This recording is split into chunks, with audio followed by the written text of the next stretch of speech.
Hi and hello guys, welcome back to my channel. आज हम थोड़ा सा देख लेते हैं क्रूड ऑयल में फ्यूचर ट्रेड करेंगे। ठीक है,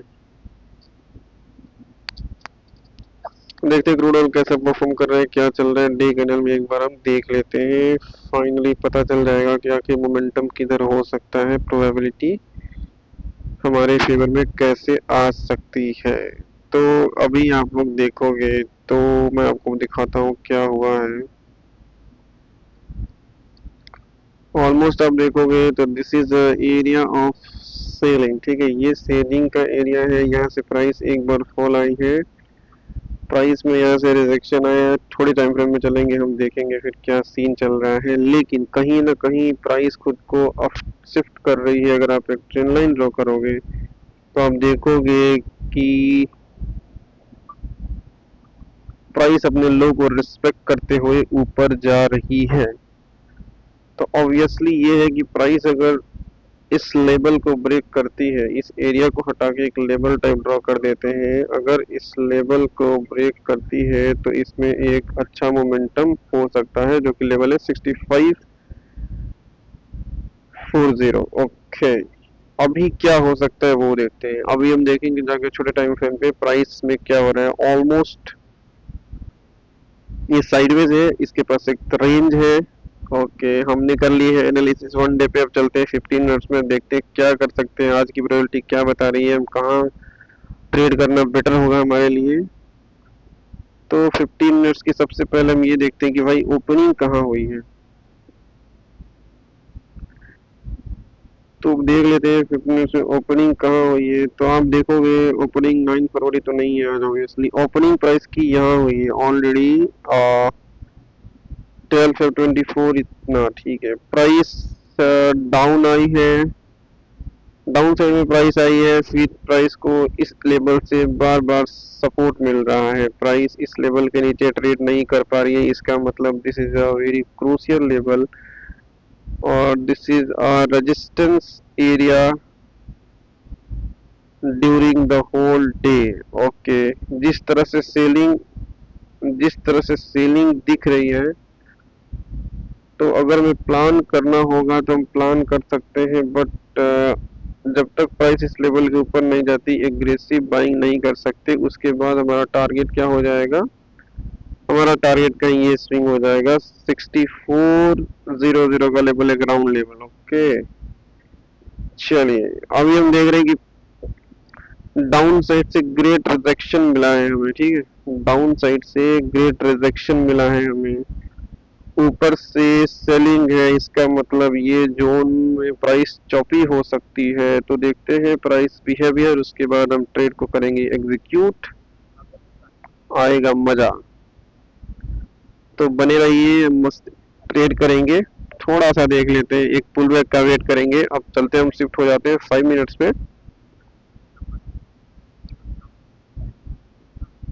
ओके, तो अब हम आ गए 15 मिनट से 5 मिनट्स पे। तो क्या देखा हमने हमने ये देखा कि प्राइस नीचे से रिजेक्ट हुई है। इसलिए बोलते हैं ना, कैंडल क्लोजिंग का वेट करना बहुत इंपॉर्टेंट होता है। आप लॉजिकली सोचो, एक टाइम ये कैंडल ऐसी थी जो रेड थी रेड या नहीं, रेड थी, क्योंकि मैंने देखा भी था। और आप सोचोगे क्यों रेड थी, तो मैं बता देता हूँ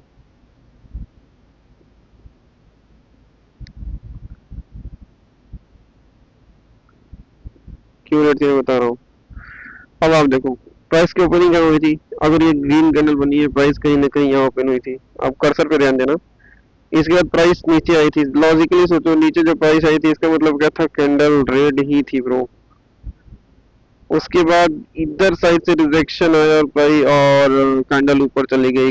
इसका क्या मतलब है, इसका मतलब ये है कहीं ना कहीं सेलर इंटरेस्टेड नहीं है और बायर स्ट्रांग है। ये कैंडल ये रिप्रेजेंट करती है बायर स्ट्रांग, और इसके बाद इस कैंडल का बनना ये बताता है कि यहाँ से प्राइस अपसाइड में मूव कर सकती है। तो क्या मानते हो, हम रिस्क ले लें थोड़ा सा? नहीं लेंगे रिस्क, क्योंकि ये एक जोन है, अभी वेट करना पड़ेगा, कंडीशंस बनेंगी कि अगर प्राइस सेलिंग के लिए आ रही थी, प्राइस अगर अपने लो के नीचे ट्रेड कर रही है, इसका मतलब ये है कि प्राइस कहीं ना कहीं वीक है।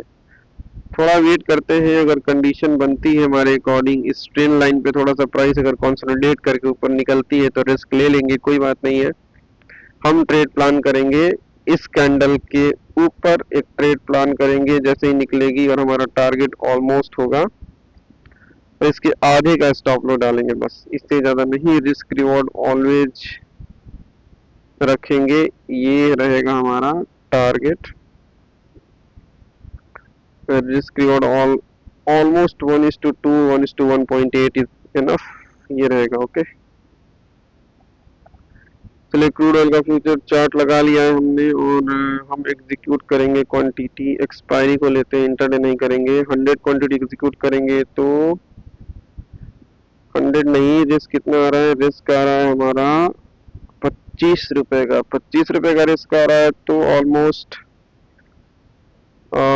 200 क्वांटिटी अगर हम लेते हैं तो मैक्सिमम लॉस हमारा कितना होगा, 5000 का। तो हम क्वांटिटी को थोड़ा बढ़ाते हैं, 500 क्वांटिटी अगर प्लान करेंगे तो हमारा रिस्क कितना आएगा, ठीक है 500 क्वांटिटी प्लान करेंगे। Okay, will plan 500 quantity. Okay guys, 500 quantity plan करते हैं और ट्रेड को पंच करते हैं। रिस्क बहुत ज़्यादा नहीं है, 500 इंटू 25, 125 मतलब 12,000 अप्रॉक्स 13 का रिस्क रहेगा, चलेगा। चलिए फाइनली हमने सबमिट कर दिया है और हमारे पास कुछ क्वांटिटी थी, देखते हैं क्या हालत हुआ है। कोटक बैंक के स्टॉक्स हैं पड़े हुए, कोई बात नहीं है। ओके, क्रूड ऑयल चल रहा है अपने रफ्तार में। रिस्क रिवॉर्ड लेंगे हम 1:1.8 का, then we will exit from the trade, either we will take a stop loss. Psychology पता चल गया क्यों इस ट्रेड को एग्जीक्यूट किया गया है, क्योंकि अगर ये कैंडल रेड बनी थी, ग्रीन बन गई और उसके बाद फिर से एक हेल्दी ग्रीन कैंडल अगर क्लोज कर गई, इसका मतलब क्या है, कहीं ना कहीं बायर्स इंटरेस्टेड है। तो देन इट इज इम्पोर्टेंट कि आपको साइकोलॉजी समझनी पड़ेगी कि एक एक कैंडल की अपनी साइकोलॉजी होती है। आप लॉजिकली सोचो, अगर यहाँ से सेलिंग आई थी तो प्राइस को कंटिन्यूएशन में जाना था, इससे ब्रेक नहीं करना चाहिए था, समझ रहे हो। तो दैट इज वाई मैंने ट्रेड पंच किया है, ठीक है। एक एक कैंडल से जब आप बात करना सीखोगे तब चीजें सही हो जाएंगी। मैं भी सीख ही रहा हूँ यार, ऐसी बात नहीं है, बट जहाँ प्रोबेबिलिटी हाई लगती है ट्रेड एग्जीक्यूट कर देना चाहिए, क्योंकि रिस्क नहीं लोगे तो रिवार्ड मिलेगा नहीं। बट एक गुड एनालिसिस के साथ आप लॉजिकली सोचो, प्राइस ऊपर गई नीचे आई, फिर नीचे आई, फिर ऊपर गई फिर नीचे आई, फिर ऊपर गई फिर नीचे आई, अचानक से ऊपर गई तो प्राइस नीचे तो आई, बट यहाँ से बायर्स ने प्राइस को सीधा ऊपर ढकेल दिया। तो कहीं ना कहीं बायर्स स्ट्रांग है, अभी प्राइस स्ट्रॉन्ग हैंड के हाथों में, तो वो ट्राई करेंगे इस सब स्विंग को ब्रेक करने का। और जब ये स्विंग्स ब्रेक होंगे एक अच्छा मोमेंटम आपको ऊपर साइड मिलेगा, ठीक है। तो देखते हैं क्या होता है, स्विंग ब्रेक होते हैं या प्राइस फंसाती है थोड़ा सा, लेट्स सी।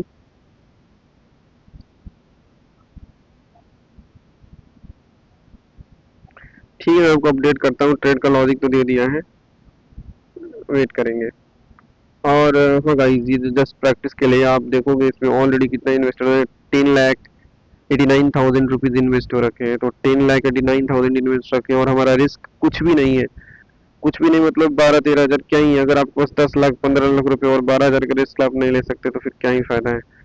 तो आप ये सोचो कितना अच्छा रिस्क मैनेज होता है नेचुरल गैस और क्रूड ऑयल में। आप लॉजिकली सोचो कितना बढ़िया टूल है ये ट्रेड करने के लिए, कि आपने 10-15 लाख रुपए लगाए हैं और सिर्फ आप कितने लूज कर रहे हो, 12-13 हज़ार रुपए, कुछ भी नहीं होता है 10 लाख में 12-13 हज़ार लूज करना।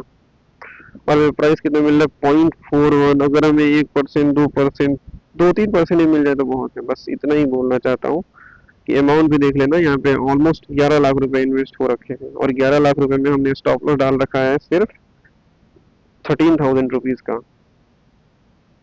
तो इसका भी ध्यान रखना, क्योंकि रिस्क को मैनेज करना बहुत जरूरी है।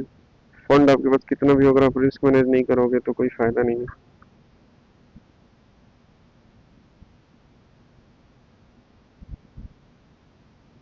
हाँ, फ्यूचर नेक्ड जरूर है, कोई बात नहीं, नेक्ड है तो क्या हो गया। नेक्ड फ्यूचर आप तभी प्लान करो जब आप डायरेक्शन को लेके कंफर्म रहोगे कि प्राइस इस डायरेक्शन में मूव कर सकते हैं। अगर आप डायरेक्शन को लेकर कंफर्म नहीं हो तो फिर अगर बस इतने पैसे तो आप राइटिंग कर सकते हो, कोई दिक्कत नहीं है। बट मैंने सिर्फ फ्यूचर को ही बाई करना अच्छा समझा है, क्योंकि मोमेंटम प्राइस में मिल सकता है। मैंने शॉर्ट नहीं किया है। चलिए देखते हैं क्या होता है, अपडेट करते हैं कहाँ तक प्राइस जाती है, हमें कितना टारगेट हमारा मिल पाता है या नहीं। Will update.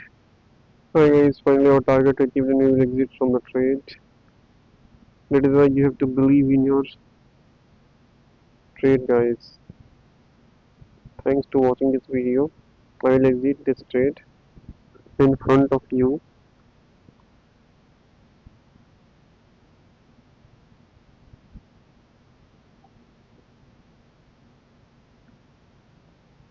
Finally, I have exited the trade and profit is 18,500 rupees. Now, guys, price will move ahead, but our target is just 1 is to 1.8, and we have exited from the trade now. Thanks for watching this video.